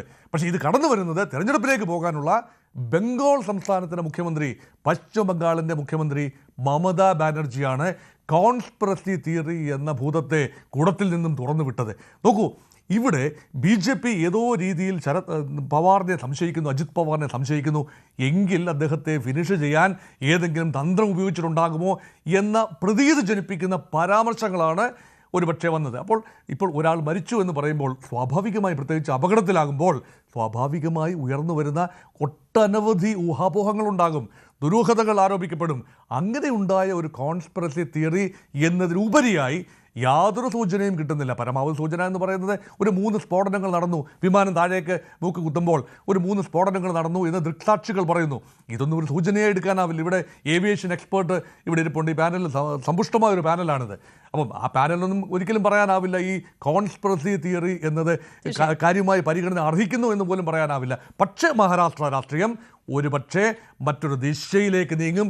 NCPയുടെ അണികളെ BJPക്ക് കൊണ്ടുപോകാനാകുമോ, അതോ ശരത് പവാർ അവരെ തിരിച്ചു പിടിക്കുമോ, അതോ മറ്റെന്തെങ്കിലും ഒരു ഫോർമേഷൻ ആകുമോ, അതോ പട്ടം പൊട്ടിയതുപോലെ NCPയുടെ അണികൾ ചിതറിപ്പോകുമോ, ആ സ്പേസിലേക്ക് ഇരച്ചു കയറാൻ കോൺഗ്രസ് പാർട്ടി കഴിയുമോ? ഇങ്ങനെയൊക്കെയുള്ള രാഷ്ട്രീയ ചോദ്യങ്ങളാണ് ഒരുപക്ഷെ ഈ സമയത്ത് കൂടുതലായി അവലോകനം ചെയ്യേണ്ടതെന്നാണ് എനിക്ക് തോന്നുന്നത്. ഞാൻ അതിലേക്ക് വരാം, CB സത്യനിലേക്ക് വരാം. ശ്രീ രഘുനാഥ് നായർ, നോക്കൂ, ഇവിടെ ഇപ്പോൾ ഈ ഒരു ആക്സിഡന്റ് ഉണ്ടാകുമ്പോൾ നമുക്കറിയാം അഹമ്മദാബാദിൽ കഴിഞ്ഞ വർഷം ജൂണിൽ നടന്ന അപകടം അത് വലിയ രീതിയിൽ രാജ്യത്തെ നടുക്കിയതാണ്. നമ്മൾ ഈ ചർച്ച ചെയ്തതാണ്. ഇപ്പോൾ മറ്റൊരു അപകടം കൂടി ഉണ്ടാകുന്നു. അതിൽ പ്രധാനപ്പെട്ട ഒരു രാഷ്ട്രീയ നേതാവ് അന്തരിക്കുന്ന ഒരു സാഹചര്യം വരുമ്പോൾ പല രാഷ്ട്രീയ നേതാക്കളിൽ നിന്ന് തന്നെ അത്തരം ആരോപണങ്ങൾ ഉണ്ടാവുകയാണ്. രാഷ്ട്രീയ നേതാക്കൾക്ക് പോലും സുരക്ഷയില്ലേ എന്നൊരു ചോദ്യം ഉണ്ടാകുന്നു. അതിലെ ദുരൂഹതകൾ നമ്മൾ ഇപ്പോൾ ചർച്ച ചെയ്തു കഴിഞ്ഞു. അതിനുമപ്പുറം വിമാനയാത്രകൾ സുരക്ഷിതമല്ലാതാകുന്നു എന്നൊരു സംശയം വലിയ രീതിയിൽ ഉയരുന്നു, ചർച്ചകൾ ഉയരുന്നു. പക്ഷേ കണക്കുകൾ അതല്ല എന്ന് നമുക്ക് നിസ്സംശയം പറയാം. ഈ 1998 മുമ്പുള്ളതിനേക്കാൾ പോലും ഈ വിമാനമാർഗം ഉള്ള അപകടങ്ങൾ വലിയ രീതിയിൽ കുറഞ്ഞിരിക്കുന്നു. 170 കുറഞ്ഞിരിക്കുന്നു എന്നതാണ് പറയുന്നത്, ഓരോ വർഷത്തെയും കണക്കുകൾ നോക്കിയാൽ. അപ്പോൾ അങ്ങനെ അപകടങ്ങൾ കുറഞ്ഞു വരുമ്പോൾ പോലും ഇത് സുരക്ഷിതമല്ല എന്ന തരത്തിലുള്ള വാർത്തകളും അല്ലെങ്കിൽ ചിന്തകളും ചർച്ചകളും ഉണ്ടാകുന്ന സാഹചര്യത്തെ താങ്കൾ എങ്ങനെ നോക്കിക്കാണുന്നു? മ്യൂട്ടാണ് സാർ, ഒന്ന് അൺമ്യൂട്ട് ചെയ്യുക. ഒരു പ്രധാനപ്പെട്ട കാര്യം എന്ന് പറഞ്ഞു കഴിഞ്ഞാൽ ഇന്ന് യാതൊന്നും സുരക്ഷിതമല്ല. 100% സുരക്ഷിതമായിട്ട് യാതൊന്നുമില്ല. പിന്നെ താങ്കൾ സൂചിപ്പിച്ച പോലെ തന്നെ വിമാനയാത്രകൾ പിന്നെ ഓരോരോ കാലഘട്ടം കാലങ്ങൾ കഴിയുന്തോറും കൂടുതൽ സേഫ് ആയിട്ടാണ് വരുന്നത്. കാരണം ഓരോ പ്രശ്നങ്ങൾ ഉണ്ടാകുമ്പോഴും അതിന്റെ കാരണങ്ങൾ കണ്ടുപിടിച്ച് അതിനുള്ള പരിഹാരങ്ങൾ നമ്മൾ കാണുന്നുണ്ട്. അപ്പം ഇവിടെ നമ്മളിപ്പോ നോക്കേണ്ടതെന്ന് പറഞ്ഞു കഴിഞ്ഞാൽ ഇപ്പം അഹമ്മദാബാദിലെ ആ ഒരു വിമാന ദുരന്തം കഴിഞ്ഞപ്പോഴേ ഇപ്പോഴും അതിന്റെ റിപ്പോർട്ടുകൾ, അതിന്റെ കാരണം എന്താണെന്നുള്ളത് കൃത്യമായിട്ട് പുറത്ത് വന്നിട്ടില്ല. അത് ചിലപ്പോൾ വർഷങ്ങളെടുക്കും അതിനെ കംപ്ലീറ്റ് അനലൈസ് ചെയ്ത് വരാനായിട്ട്. അതിനകത്ത് പൈലറ്റ് ആത്മഹത്യ ചെയ്തതാണ് എന്നുള്ള ഒരു തിയറി പോലും അതിനകത്ത് നമ്മൾ ഒരുപാട് ചർച്ച ചെയ്തിട്ടുണ്ട്. ഇവിടെ പല ആളുകൾ ഒരുപാട് അതിനെ ഘോരം പൈലറ്റ് ആത്മഹത്യ ചെയ്തതാണെന്നൊക്കെ ഉള്ള രീതിയിൽ വരെയും അതിനെ ചർച്ച ചെയ്തിട്ടുണ്ട്. അവിടെ ക്ലിയർ ആയിട്ട് ആ ഒരു വിമാനവും നമ്മൾ ഇപ്പോഴത്തെ ഈ ഒരു വിമാനമായിട്ട് കമ്പയർ ചെയ്യുന്ന സമയത്ത് ബോയിങ് 787 എന്ന് പറയുന്നതിന് അമേരിക്ക തന്നെ വിളിക്കുന്നത് ഓൾ ഇലക്ട്രിക് എയർക്രാഫ്റ്റ് എന്നാണ്. അതിന് സത്യം പറഞ്ഞാൽ പൈലറ്റിന് മിനിമം കൺട്രോളേ ഉള്ളൂ ആ വിമാനത്തിന്റെ പുറത്ത്. അതിന്റെ പുറത്ത് മാക്സിമം എല്ലാം ഇലക്ട്രോണിക്കലി കൺട്രോൾഡ് ആണ്. അതുകൊണ്ട് ടെക്നിക്കൽ ഗ്ലിച്ചിനുള്ള സാധ്യത ഒരുപാട് കൂടുതലാണ്. എന്ന് മാത്രമല്ല 787 ഒരു ഫാറ്റൽ ക്രാഷ് ഉണ്ടായത് ആദ്യമായിട്ടാണെന്നുണ്ടെങ്കിലും ഒരുപാട് ഇൻസിഡൻസ് 787 റിപ്പോർട്ട് ചെയ്തിട്ടുണ്ട്, കണ്ടമാനം, അതും ടെക്നിക്കൽ ഗ്ലിച്ച് കൊണ്ട് മാത്രമായിട്ട്. പക്ഷെ ഇവിടെ നമ്മൾ ഈ പറയുന്നത് പോലെ ഈ ഒരു വിമാനത്തിന്റെ കേസിൽ അങ്ങനെയുള്ള ലക്ഷണങ്ങളൊന്നും നമുക്ക് കാണാൻ സാധിക്കുന്നില്ല. പിന്നെ ഈ പറഞ്ഞ പോലെ പൊളിറ്റിക്കലി ഞാൻ അത്രയും എന്താ പറയാ പൊളിറ്റിക്കലി ഉള്ള കാര്യങ്ങളെ കുറിച്ച് വലിയ അറിവില്ല എന്നുണ്ടെങ്കിലും ഒരു സബോട്ടേജിന്റെ കേസ് കൂടെ ഡിസ്കസ് ചെയ്തു എന്ന് പറയുമ്പോൾ നമ്മൾ കാണേണ്ട രണ്ട് കാര്യം, ഒന്ന് സഞ്ജയ് ഗാന്ധിയുടെ മരണം, അല്ലാന്നുണ്ടെങ്കിൽ മാധവറാവ് സിന്ധ്യയുടെ മരണം. ഇത് രണ്ടും നമ്മൾ ആ ക്രാഷ് നോക്കുകയാണെന്നുണ്ടെങ്കിൽ വിമാനം പറന്ന് പൊങ്ങി ഉടനെ അത് ക്രാഷ് ആവുമായിരുന്നു. ഈ രണ്ടെണ്ണത്തിലും സാധാരണഗതിയിൽ വിമാനം പറന്ന് പൊങ്ങുന്ന സമയത്ത് അതിനകത്ത് നിറച്ച് ഫ്യൂൽ ഉണ്ടാവും. അപ്പൊ ആ സമയത്ത് ഒരു ക്രാഷ് ഉണ്ടായി കഴിഞ്ഞാൽ തീർച്ചയായിട്ടും ആ ഫ്യൂല് കത്തിപ്പിടിക്കണം, ആ വിമാനം പൊട്ടിത്തെറിക്കണം, അവിടെ അതുപോലെയുള്ള അഗ്നിബാധ ഉണ്ടാവണം. ഉണ്ടായിട്ടില്ല. ഇവിടെ കൃത്യമായിട്ടുള്ള ഒരു വിശകലനം എന്ന് പറഞ്ഞു കഴിഞ്ഞാൽ അത് ഒഫീഷ്യലി ഒന്നും പുറത്ത് പറഞ്ഞിട്ടില്ല. ഇപ്പൊ നമ്മൾ അതിനെ കൃത്യമായിട്ടൊന്ന് അവലോകനം ചെയ്ത് കഴിഞ്ഞാൽ മനസ്സിലാവും ആ വിമാനത്തിൽ ഫ്യൂവൽ ഇല്ലായിരുന്നു. പക്ഷെ മറ്റൊരു കാര്യം എന്ന് പറഞ്ഞാൽ വിമാനം നമ്മൾ ടേക്ക് ഓഫ് ചെയ്യുന്നതിന് മുമ്പായിട്ടല്ല, സ്റ്റാർട്ട് ചെയ്യുന്നതിന് മുമ്പായിട്ടുള്ള മാൻഡേറ്ററി ചെക്കുകളിൽ ഫ്യൂവൽ എത്രയുണ്ട് എന്നുള്ളതും ഫ്യൂവൽ പമ്പുകൾ കൃത്യമായിട്ട് വർക്ക് ചെയ്യുന്നുണ്ടെന്നുള്ളതെല്ലാം ഉറപ്പ് വരുത്തേണ്ട ഒരു ആവശ്യമുണ്ട്. പണ്ടുള്ള വിമാനങ്ങളിൽ ഇതിന്റെ ഫ്യൂവൽ ഗേജ് സെറ്റ് ചെയ്യുന്ന മാനുവലി ആയിരുന്നു. എന്ന് പറഞ്ഞാൽ നമ്മൾ അതിനകത്ത് ഇപ്പോൾ ഒരു 1000 ലിറ്റർ ഫ്യൂവൽ അടിച്ചു. 1000 ലിറ്റർ ഫ്യൂവൽ അടിച്ചു കഴിഞ്ഞാൽ, കാരണം ഈ നമ്മുടെ വാഹനങ്ങൾക്കൊക്കെ ഉള്ള പോലെ ഫ്ലോട്ട് അവിടെ വർക്ക് ചെയ്യില്ല. കാരണം വിമാനം പല ആംഗിളിൽ പറക്കുന്നതായതുകൊണ്ട് ഗ്രാവിറ്റി എപ്പോഴും കൃത്യമായിട്ട് വർക്ക് ചെയ്യത്തില്ല. ഗ്രാവിറ്റി വർക്ക് ചെയ്യാത്തത് കൊണ്ട് ഈ ഫ്ലോട്ടിംഗ് മെക്കാനിസം അവിടെ നമുക്ക് അതിന്റെ ഫ്യൂവൽ ഗേജിന് വേണ്ടിയിട്ട് ഉപയോഗിക്കാനായിട്ട് സാധ്യമല്ല. അതുകൊണ്ട് അതിന് നമ്മൾ എന്ത് ചെയ്യുമെന്ന് വെച്ച് കഴിഞ്ഞാൽ എത്ര ഫ്യൂവൽ അടിച്ചു എന്നുള്ളത് ഇപ്പോൾ ഫുൾ ടാങ്ക് അടിച്ചു കഴിഞ്ഞാൽ, ടാങ്ക് ഫുൾ ആണെങ്കിൽ 1000 ആണ് കപ്പാസിറ്റി എന്നുണ്ടെങ്കിൽ 1000 കൊണ്ടിട്ട് മാനുവലി നമ്മൾ സെറ്റ് ചെയ്യും. സെറ്റ് ചെയ്ത് കഴിഞ്ഞിട്ട് ഫ്യൂവൽ എൻട്രിക്ക് വരുന്ന ഒരു പമ്പ് വഴിയാണ്. ഈ പമ്പിലൂടെ എത്ര ഫ്യൂവൽ പോയി എന്നുള്ളത് അനുസരിച്ചിട്ട് ഈ ഗേജ് തന്നെ അതിനെ മെഷർ ചെയ്തിട്ട് ഗേജ് തന്നെ താഴേക്ക് വരും. അപ്പൊ ഇവിടെ ഒരു പോസിബിലിറ്റി എന്ന് പറയുന്നത്, ഈ രണ്ട് കേസുകളിലുള്ള ഒരു പോസിബിലിറ്റി എന്ന് പറയുന്നത്, ഫ്യൂവൽ അതിനകത്ത് അടിക്കാതെ തന്നെ അതിന്റെ ഗേജ് ഫുൾ ഫ്യൂവൽ എന്ന് പറഞ്ഞ് സെറ്റ് ചെയ്തിട്ട് ഒരു സബോട്ടേജ് നടന്നിട്ടുണ്ടാവാനുള്ള സാധ്യതയുണ്ട്. അതുകൊണ്ടാണ് ഫ്യൂവൽ ഇല്ലായിരുന്നു, ടേക്ക് ഓഫ് ചെയ്ത ഉടനെ ക്രാഷായി തീ പിടിച്ചുമില്ല എന്നുള്ള അനുമാനങ്ങൾ. അത് വേറെ. ഇവിടെ ഈ ഒരു കേസിൽ വിമാനം ഒരു എയർപോർട്ടിൽ നിന്ന് ടേക്ക് ഓഫ് ചെയ്തു, ഇത്രയധികം പറന്നു. ഫസ്റ്റ് അപ്രോച്ച് വിസിബിലിറ്റി മോശമായതുകൊണ്ട് ഫെയിൽ ആയതാണ്. അല്ലെ, ഫസ്റ്റ് അപ്രോച്ച് സക്സസ്ഫുൾ ആയിരുന്നു എന്നുണ്ടെങ്കിൽ ഈ വിമാനം ക്രാഷ് ആവുന്നില്ല. അപ്പൊ ഒരു സബോട്ടേജ് ചെയ്യുകയാണെന്നുണ്ടെങ്കിൽ ഒന്നുകിൽ ടേക്ക് ഓഫിന്റെ സമയത്തോ അല്ലെ മിഡ് ഫ്ലൈറ്റിലോ വിമാനം ക്രാഷ് ആകത്തക്ക രീതിയിലുള്ള സബോട്ടേജ് ചെയ്യുള്ളൂ. കാരണം ലാൻഡിംഗ് അപ്രോച്ച് എന്ന് പറഞ്ഞു കഴിഞ്ഞാൽ ആ ഫ്ലൈറ്റിന്റെ കംപ്ലീറ്റ് ഡ്യൂറേഷൻ തീരാൻ പോകുന്ന സമയമാണ്. അപ്പൊ അത്രയും റിസ്ക് ആരും എടുക്കില്ല. ഒരു ബോംബ് വെച്ചിട്ടുണ്ടെങ്കിൽ തന്നെ അതിനുള്ള എക്സ്പ്ലോഷൻസ് നമ്മൾ കാണേണ്ടതാണ്. പിന്നെ വേറെ ഒരു പോസിബിലിറ്റി പറയുന്നതെന്ന് പറഞ്ഞു കഴിഞ്ഞാൽ, ഒരു പക്ഷേ ഇനിയിപ്പം വേണമെങ്കിൽ നമുക്ക് ഒരു വളരെ അപൂർവമായിട്ടുള്ള ഒരു സാധ്യതയാണ്, ഇത് ലാൻഡ് ചെയ്യാൻ വന്ന സമയത്ത് അതിന്റെ കൺട്രോൾസ് ഇപ്പൊ എല്ലാം കമ്പ്യൂട്ടറൈസ്ഡ് ആയതുകൊണ്ട്, സോഫ്റ്റ്വെയർ കൺട്രോൾഡ് ആയതുകൊണ്ട് അതിന്റെ കൺട്രോൾസിനെ ആരെങ്കിലും ഹാക്ക് ചെയ്തതാണോ എന്നൊക്കെ ചോദിച്ചു കഴിഞ്ഞാൽ അത് വളരെ വളരെ അപൂർവമാണ്. കാരണം ഒരു വിമാനത്തിന്റെ കൺട്രോൾസിനെ ഹാക്ക് ചെയ്യണമെന്നുണ്ടെങ്കിൽ ആ വിമാനത്തിന്റെ അതിന്റെ ടെക്നിക്കൽ വശങ്ങൾ അറിഞ്ഞിരിക്കണം. അപ്പൊ അങ്ങനെ ഒരു പോസിബിലിറ്റി ഒന്നുമില്ല. ഇതിനകത്ത് സബോട്ടേജ് ഒന്നും നമ്മൾ ഒരു കാരണവശാലും കാണുന്നില്ല. ഇതൊരു മറ്റൊരു ഒറ്റപ്പെട്ട സംഭവം എന്നേ പറയാനായിട്ട് സാധിക്കുകയുള്ളൂ. പിന്നെ ഈ പറഞ്ഞ പോലെ നമ്മൾ ആരും ജഡ്ജസ് അല്ല, നമുക്ക് ഇതിനെക്കുറിച്ച് അറിയില്ല, നമുക്ക് പറയാനായിട്ട് സാധിക്കില്ല. ആക്സിഡന്റ് ഇൻവെസ്റ്റിഗേഷൻ റിപ്പോർട്ട് വരണം. അത് വന്നു കഴിഞ്ഞാൽ കൃത്യമായിട്ട് അറിയുള്ളൂ. അപ്പൊ അതിനകത്ത് ഫ്ലൈറ്റ് ഡാറ്റ റെക്കോർഡറിൽ ഫ്ലൈറ്റിന്റെ ഫ്ലൈയിങ് പാരാമീറ്റേഴ്സ് കംപ്ലീറ്റ് ആയിട്ട് റെക്കോർഡ് ചെയ്യും. അതായത് ഇതിനകത്തെ ഫ്യൂവൽ പ്രഷർ, ഓയിൽ പ്രഷർ, ഇതിന്റെ സ്പീഡ് എത്രയായിരുന്നു, ഓൾട്ടിറ്റ്യൂഡ് എത്രയായിരുന്നു, ആ കംപ്ലീറ്റ് ഫ്ലൈറ്റിൽ എല്ലാവിധ ഡേറ്റകളും അതിനകത്ത് റെക്കോർഡ് ചെയ്തിട്ടുണ്ടാവും. ആ ഫ്ലൈറ്റ് ഡാറ്റ റെക്കോർഡറിനെ അനലൈസ് ചെയ്ത് കഴിയുമ്പോൾ ഈ വിമാനത്തിന്റെ പെർഫോമൻസ് ആദ്യം മുതലുള്ളത് കിട്ടും. പിന്നെ ഇതിന്റെ കംപ്ലീറ്റ് സർവീസിംഗ് റെക്കോർഡുകൾ പരിശോധിക്കും ഈ ആക്സിഡന്റ് ഇൻവെസ്റ്റിഗേഷൻ ടീം. ഇതുവരെയുള്ള വിമാനത്തിന്റെ സർവീസിംഗ് റെക്കോർഡ്, വിമാനത്തിൽ നമ്മൾ ചെറിയ എന്തെങ്കിലും ഒരു പണി ചെയ്താൽ പോലും അത് റെക്കോർഡ് ചെയ്യപ്പെടണം എന്നുള്ളത് നിയമമാണ്. അപ്പൊ അത് റെക്കോർഡ് ചെയ്തിട്ടുള്ള, അപ്പൊ അതിനകത്ത് എന്തെങ്കിലും നോൺ ഫോൾട്ട് ഉണ്ടായിട്ട് നമ്മുടെ ഇന്ത്യയില് എല്ലാ ഇൻഡസ്ട്രിയിലും ഉള്ള ഒരു കാര്യമാണ് ചൽത്താ ഹേ യാർ ചലനേതോ, നടക്കുന്നുണ്ടല്ലോ, നടന്നോട്ടെ, പൊയ്ക്കോട്ടെ എന്ന് വിചാരിക്കുന്ന ഒരു ആറ്റിറ്റ്യൂഡുള്ള ആളുകൾ നമ്മുടെ ഇടയിൽ ഉണ്ട്. ഇല്ല നമ്മൾ പറയാൻ പറ്റില്ല. അപ്പൊ എന്തെങ്കിലും ഒരു ഫോൾട്ട് ഇതിന് മുമ്പ് റിപ്പോർട്ട് ചെയ്തിട്ട് അതിനെ ശരിയാക്കാതെ എന്നാൽ ശരി പോയിക്കോട്ടെ, ഒരു പ്രാവശ്യം കൂടെ ഒന്ന് പോയി നോക്കട്ടെ. ചിലപ്പം ഈ വിമാനത്തിലെ ഫോൾട്ട് എന്ന് പറഞ്ഞു കഴിഞ്ഞാല് ഈ പെർമനന്റ് അല്ലാതെ ഇടയ്ക്കിടയ്ക്ക് വരുന്ന റെക്കറിംഗ് ഫോൾട്ടുകൾ വരും. ചില സമയത്ത് നിസ്സാരമായിട്ടുള്ളതൊക്കെ ആയിരിക്കും, ചില സമയത്ത് അത് അപ്പിയർ ചെയ്യും. പിന്നെ എന്തായാലും അതൊക്കെ അന്വേഷണത്തിലൂടെയാണ് കണ്ടെത്തേണ്ടത്.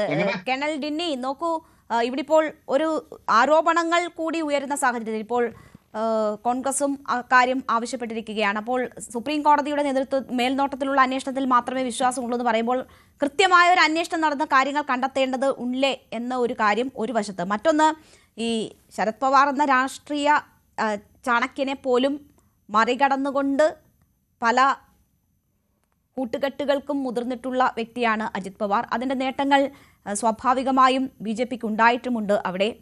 ഇനിയിപ്പോൾ NCPയുടെ ഭാവി എന്നൊരു ചോദ്യം അവിടെ നിൽക്കുമ്പോൾ അവരെ ഒപ്പം നിർത്താനുള്ള തന്ത്രങ്ങൾ ആവിഷ്കരിക്കുക എന്നതിനായിരിക്കുമോ ഏറ്റവും പ്രാധാന്യം നൽകുക? നോക്കൂ മാഡം, ഇതിനകത്ത് 2 ചോദ്യങ്ങളുണ്ട്. ആ 2 ചോദ്യങ്ങളും ഉത്തരം പറയാനുള്ള സമയം ദയവായി എനിക്ക് തരണം. ഒന്ന്, ഫസ്റ്റ് പാർട്ട്, അതായത് ഞാൻ ഇപ്പൊ ഈ കോൺസ്പിറസി തിയറിയെ കുറിച്ച് നമ്മൾ ഡിസ്കസ് ചെയ്യുന്നുണ്ട്. എന്റെ ഒരു കോൺസ്പിറസി തിയറി, അത് ഞാൻ പറയുന്നത്, ഇപ്പം ഗുജറാത്തിൽ ഈ ഒരു ബോയിങ്ങിന്റെ ഒരു ക്രാഷ് നടന്നു. ഇമ്മീഡിയറ്റ് ആയിട്ട് വലിയ രീതിയിലുള്ള, നേരത്തെ രഘു സർ പറഞ്ഞ പോലെ വലിയ രീതിയിലുള്ള ഒരു പ്രചരണം നടന്നു. പൈലറ്റ് സൂയിസൈഡ് ചെയ്തതാണ്. പൈലറ്റിനെ കുറിച്ച് ഏറ്റവും നല്ല രീതിയിലുള്ള റിപ്പോർട്ട്സ് ആയിരുന്നു ബാക്കിയുള്ള എല്ലാവരും പറഞ്ഞത്. പക്ഷെ പൈലറ്റ് സൂയിസൈഡ്. അപ്പൊ എന്ത് പറ്റി? ആ നരേറ്റീവ് പൈലറ്റിന്റെ സൂസൈഡ് ആണ്, പക്ഷെ ബോയിങ്ങിന് ഒരു പ്രശ്നം ഇല്ല എന്നുള്ള രീതിയിലേക്ക് മാറി.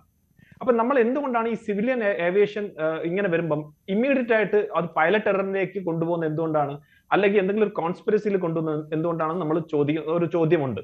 കാരണം ഈ ഏവിയേഷൻ ഇൻഡസ്ട്രിയിൽ വലിയൊരു ഇൻഡസ്ട്രിയാണ്, അതിനകത്ത് ധാരാളം ഇൻവെസ്റ്റ് ചെയ്ത ആളുകളുണ്ട്, അതിനകത്ത് വലിയൊരു ഫിനാൻസ് ഒക്കെ ഉള്ള ഒരു കാര്യമാണ്.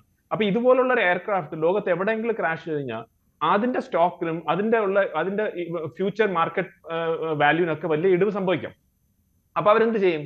സ്വാഭാവികമായിട്ട് അത് ഇൻഡസ്ട്രി സ്വന്തം ഉള്ളിലേക്ക് ബ്ലെയിം ചെയ്യാതെ അതിനെ വേറെ എന്തെങ്കിലും രീതിയിലേക്ക് ഡൈവേർട്ട് ചെയ്യാൻ പറ്റുമോ എന്നുള്ളൊരു ശ്രമം ആ കമ്പനി നടത്തിയാൽ നമ്മൾ അതിനെ അതിശയിക്കണോ? അപ്പൊ ആ രീതിയിലുള്ള ഒരു കാര്യം കൂടി നമ്മൾ ഈ പ്രേക്ഷകരും എല്ലാവരും മനസ്സിലാക്കണം. അതായത് ഒരു ആക്സിഡന്റ് നടന്നു കഴിഞ്ഞാൽ എന്തുകൊണ്ടാണ് എയർക്രാഫ്റ്റിനെ ബ്ലെയിം ചെയ്യാതെ സ്ട്രേറ്റ് അവേ നമ്മൾ പൈലറ്റ്സിനെയും അല്ലെങ്കിൽ കോൺസ്പിറസി രീതിയിലേക്കും പോകുന്നു? അപ്പൊ അതുകൊണ്ടാണ് ഞാൻ ഫസ്റ്റ് പറഞ്ഞ പാട്ടിൽ രണ്ടുമുണ്ട്.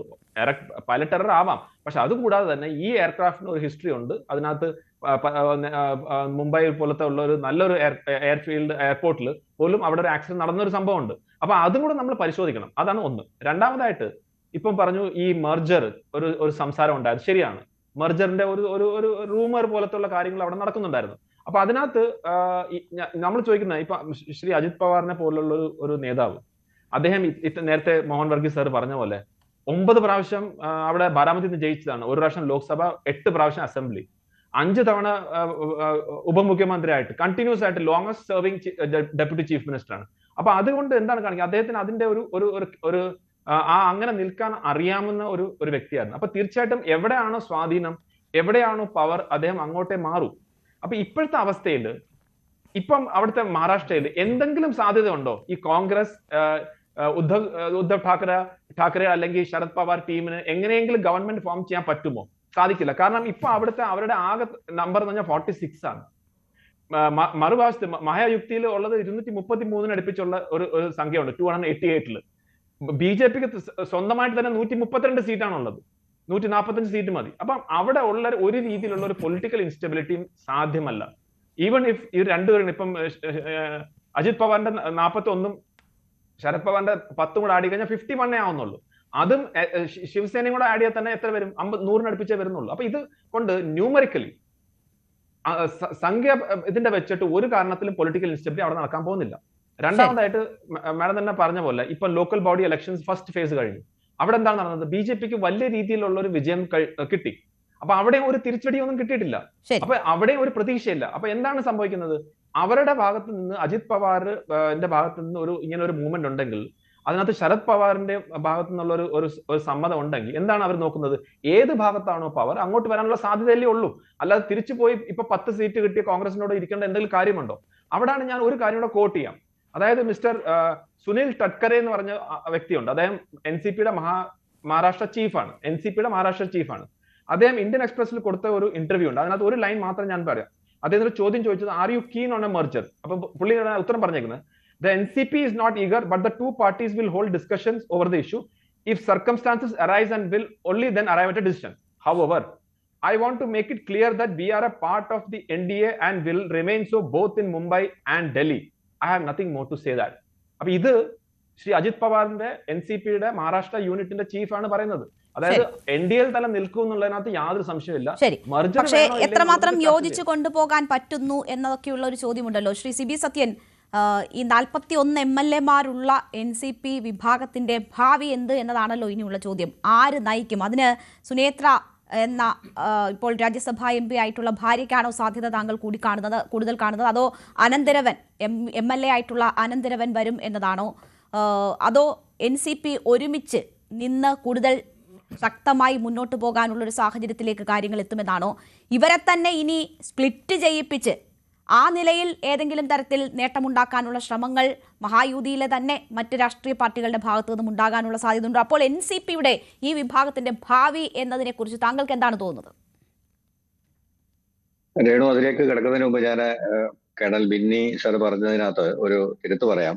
അതായത് ഇടക്കാലത്ത് ഒരു കോൺസ്പിറസി ഇതുപോലെ തന്നെ ഒരു തിയറി ഉയർന്നു കേട്ടിരുന്നത് എന്താന്ന് ചോദിച്ചു കഴിഞ്ഞാൽ, ഇപ്പം 132 സീറ്റുകളാണ് BJPക്കുള്ളത്, 145 വേണം. അപ്പം ഈ പറഞ്ഞതുപോലെ 2 NCPകളും 2 ശിവസേനകളും ഒന്നിച്ച് വരികയും അജിത് പവാറിനെ മുഖ്യമന്ത്രിയാക്കിക്കൊണ്ട് ഈ പറഞ്ഞതുപോലെ അല്ലെങ്കിൽ ഏകനാഥ് ഷിൻഡെ അല്ലെങ്കിൽ ഉദ്ധവ് താക്കറെയോ മുഖ്യമന്ത്രിയാക്കിക്കൊണ്ട് പുറത്തു നിന്ന് കോൺഗ്രസ് പിന്തുണച്ചുകൊണ്ട് ഒരു സഖ്യം ഉണ്ടാവാനുള്ള ഒരു സാധ്യത, അല്ലെ അങ്ങനെ ഒരു സാധ്യതയെ പറ്റിയുള്ള സംസാരം ഇടയ്ക്ക് ഉണ്ടായിരുന്നു. അത് വളരെ റയറസ്റ്റ് ആണ് എങ്കിലും അതിനൊരു സാധ്യത ഉണ്ടായിരുന്നു. ഒരു പക്ഷേ അത്തരത്തിലുള്ള സംഭാഷണങ്ങൾ ചൂട് പിടിക്കുമായിരുന്നു ബീഹാർ ഇലക്ഷനിൽ ഫലം മറ്റൊന്നായിരുന്നെങ്കിൽ. ബീഹാർ ഇലക്ഷനുമായിട്ട് ബന്ധപ്പെട്ട് ഒരു പ്ലാൻ എയും പ്ലാൻ ബിയും ഉണ്ടായിരുന്നു. പ്ലാൻ എ എന്ന് വെച്ച് കഴിഞ്ഞാൽ RJD വളരെ ശക്തമായ ഒരു കോൺഫിഡൻസിലായിരുന്നു അവർക്ക് ജയിക്കാൻ പറ്റുമെന്ന നിലയ്ക്ക്. ഇനി അഥവാ അവർക്ക് ജയിക്കാൻ പറ്റിയില്ലെങ്കിൽ അവരുടെ പ്ലാൻ ബി എന്ന് പറയുന്നത് നിതീഷ് കുമാറുമായി കൂട്ടുപിടിച്ചുകൊണ്ടുള്ള ഒരു സഖ്യമാണ് അവർ സ്വപ്നം കണ്ടിരുന്നത്. അങ്ങനെ സംഭവിച്ചിരുന്നെങ്കിൽ ഒരുപക്ഷെ ഇത്തരം സാധ്യതകളെല്ലാം നടപ്പിലാകുമായിരുന്നു. കാരണം അങ്ങനെ സംഭവിച്ചിരുന്നെങ്കിൽ ഒരുപക്ഷെ നിതീഷ് കുമാറിനെ പ്രധാനമന്ത്രി സ്ഥാനത്തേക്ക് നിർദ്ദേശിച്ചുകൊണ്ട് ബാക്കി എല്ലാ പാർട്ടികളും പിന്തുണച്ചുകൊണ്ട് അദ്ദേഹത്തിനെ അവിടെ കൊടുക്കുകയും പകരം ബീഹാറിൽ ഈ മഹാഗഠബന്ധന് സപ്പോർട്ട് കൊടുത്തുകൊണ്ട് JDU രംഗത്ത് വരികയും ചെയ്തൊരു സാഹചര്യം സംജാതമായാൽ തീർച്ചയായും മഹാരാഷ്ട്രയിൽ സമാനമായ ഒരു മാറ്റത്തിനുള്ള വലിയ സാധ്യത ഉണ്ടായിരുന്നു. പക്ഷേ ഒരുപാട് ഇഫ്സ് ആൻഡ് ബട്ട്സ് ചേർന്നിട്ടുള്ള ഒരു കോമ്പിനേഷൻ ആയിരുന്നു അത്. കാരണം ഒരിക്കലും നടക്കാൻ സാധ്യതയില്ല, ഇനി ഒരിക്കലും നടക്കാൻ സാധ്യതയില്ല. കാരണം മഹാരാഷ്ട്രയിലെ നിലവിലുള്ള ഭരണ സംവിധാനത്തിലുള്ള കുഴപ്പമെന്ന് വെച്ച് കഴിഞ്ഞാൽ നമ്മൾ ഈ പറഞ്ഞ നേരത്തെ അദ്ദേഹം ഉദ്ദേശിച്ച സുനിൽ തത്കരെ അടക്കം, ഏകനാഥ് ഷിൻഡെ അടക്കം, ഈ പറഞ്ഞ ഇന്ന് മരിച്ച അജിത് പവാർ അടക്കം, ഇവരുടെ എല്ലാം മുകളിൽ കോടാനുകോടി രൂപയുടെ അഴിമതി ആരോപണങ്ങളുണ്ട്. EDയുടെയും CBIയുടെയും സമൻസുകളുണ്ട്, അല്ലെങ്കിൽ അത്തരം കേസുകളുടെ സാധ്യതകളുണ്ട്. അപ്പൊ ഇവർക്ക് ആർക്കും പുറത്തു വന്നിട്ട് രക്ഷപ്പെടാൻ പറ്റില്ല. കേന്ദ്ര സർക്കാർ ഭരിക്കുന്നത് BJP ആവുന്നിടത്തോളം കാലം ഈ സഖ്യം പൊളിച്ചു വന്നിട്ട് അവർക്ക് രക്ഷപ്പെടാൻ പറ്റില്ല. കേന്ദ്രത്തിൽ സർക്കാർ വീണാൽ മാത്രമാണ് ഇത്തരം സാധ്യതകൾ ഉണ്ടായിരുന്നത്. പക്ഷെ കേന്ദ്രത്തിൽ ഇനി സർക്കാർ വീഴാനുള്ള സാധ്യത വളരെ തുലോം കുറവാണ്. കാരണം എന്തെന്ന് വെച്ച് കഴിഞ്ഞാൽ ബീഹാറിൽ നിലവിൽ ഒരുപക്ഷെ നിതീഷ് കുമാറിന്റെ സഹായം ഇല്ലാതെ തന്നെ അത്യാവശ്യം സ്വതന്ത്രരുടെയും മറ്റ് പാർട്ടിക്കാരുടെയും മറ്റ് ഈ അടർത്തി മാറ്റുന്ന പാർട്ടിക്കാരുടെയും സഹായം കൊണ്ട് BJPക്ക് ഒറ്റയ്ക്ക് ഭരിക്കാനുള്ള ഒരു സാഹചര്യം അവിടെ ഉണ്ട്. അപ്പൊ അങ്ങനെ ഒരു സാഹചര്യത്തിൽ ഇത്തരം യാതൊരു കോൺസ്പിറസിക്കും നിലവിൽ സാധ്യതയില്ല. ഇനി രണ്ടാമത്തെ കേസ് പറഞ്ഞാൽ NCPക്ക് എന്ത് സംഭവിക്കുമെന്ന് ചോദിച്ചു കഴിഞ്ഞാൽ സാധാരണഗതിയിൽ ഇനി എനിക്ക് തോന്നുന്നത് നേരത്തെ അങ്ങനെ തന്നെയായിരുന്നു. അജിത് പവാർ വിട്ടുപോയി എന്ന് നമ്മൾ പറയുമെങ്കിലും അതിന് പിന്നിൽ ശരത് പവാറിന്റെ മൗന സമ്മതം ഉണ്ടായിരുന്നു എന്ന തരത്തിൽ എപ്പോഴും മഹാരാഷ്ട്രയിൽ ആൾക്കാർ പറയാറുണ്ട്. അപ്പൊ എന്ന് പറഞ്ഞതുപോലെ ഇപ്പോ പൂർണ്ണമായിട്ട് റിമോട്ട് കൺട്രോൾ ശരത് പവാറിന്റെ കയ്യിലായിരിക്കും. ശരത് പവാറിന്റെ വിശ്വസ്തന്മാരായ ഒരുപാട് പേർ, ഛഗൻ ഭുജബൽ തൊട്ട് പ്രഫുൽ പട്ടേൽ മുതൽ ഒരുപാട് പേര്, അല്ലെങ്കിൽ ഈ പറഞ്ഞതുപോലെ സുനിൽ തത്കരെ, ഇവരെല്ലാം ശരത് പവാറിന്റെ ശിഷ്യന്മാർ തന്നെയാണ്. അദ്ദേഹം പറയുന്നത് കേട്ട് ജീവിക്കുന്ന ആൾക്കാർ തന്നെയാണ്. അപ്പൊ ഇവരിൽ സുനേത്ര വരുമോ, അല്ലെങ്കിൽ ചിലപ്പോൾ ബാരാമതിയിലെടുത്ത MLA ആയിട്ട് സുനേത്ര മത്സരിക്കാമായിരിക്കും. പക്ഷേ NCPയുടെ ഉപമുഖ്യമന്ത്രിയായിട്ടോ അല്ലെങ്കിൽ അതുപോലെ സ്ഥാനത്തേക്കോ അവർ വരുന്ന കാര്യം സംശയമാണ് എന്നാണ് എനിക്ക് തോന്നുന്നത്. ശ്രീ മോഹൻ വർഗീസ്, നമുക്ക് സമയം കുറവാണ്. എങ്കിൽ പോലും മഹാരാഷ്ട്രയുടെ ഭാവിയിൽ എന്തൊക്കെ മാറ്റങ്ങൾ ഉണ്ടാകുമെന്നാണ് കരുതുന്നത്? അതോ ഈ NCPക്ക് ഒരു നേതൃത്വം പുതുത് വരുന്നു എന്നതിനപ്പുറം വലിയ മാറ്റങ്ങൾ ഉണ്ടാകാതെ പോകുമെന്നതാണ്? രേണുക, മഹാരാഷ്ട്രയിൽ പെട്ടെന്ന് പറയാം. മഹാരാഷ്ട്രയിൽ മാറ്റങ്ങൾ ഉടനെ വരാനുള്ള മാറ്റം, ഉപമുഖ്യമന്ത്രി സ്ഥാനത്തേക്ക് ഒരു NCP നേതാവ് ഉയർന്നു വരണം. അത് ഒരു ജോയിൻറ്റ് NCP ആകുമോ, അതോ അജിത് പവാറിൻ്റെ മാത്രം NCP ആകുമോ? ഇത് സംഭവിക്കുന്നതിന് മുൻപ് തന്നെ 11 അംഗങ്ങളുള്ള ശരത് പവാർ വിഭാഗവും 41 അംഗങ്ങളുള്ള അജിത് പവാർ വിഭാഗവും തമ്മിൽ യോജിക്കുന്നതിനെ കുറിച്ച് ഒരു ചർച്ചയുണ്ടാകാം. അതൊരു പക്ഷേ സുപ്രിയ സുളയുടെ നേതൃത്വത്തിലായിരിക്കില്ല, സുനേത്ര പവാറിൻ്റെ നേതൃത്വത്തിലാകാം, അല്ലെങ്കിൽ മറ്റേതെങ്കിലും ഒരു നേതാവിനെ ചൂണ്ടിക്കാട്ടാം. ആ വ്യക്തിയായിരിക്കാം ഉപമുഖ്യമന്ത്രി സ്ഥാനം. ആ ഒരു മാറ്റം വരാം. പക്ഷേ ഒരു കാരണവശാലും NCP ഇപ്പോൾ മഹായുതി സഖ്യം വിടാനുള്ള ഒരു സാഹചര്യവും കാണുന്നില്ല. കാരണം അജിത് പവാർ തന്നെ അവിടെ ഉറച്ചു നിന്നതിൻ്റെ പ്രധാന കാരണം 70,000 കോടിയുടെ അഴിമതി ആരോപണമാണ് ഈ ജലസേചനവുമായിട്ട് ബന്ധപ്പെട്ട് അദ്ദേഹത്തിനെതിരെ ഉന്നയിച്ചത്.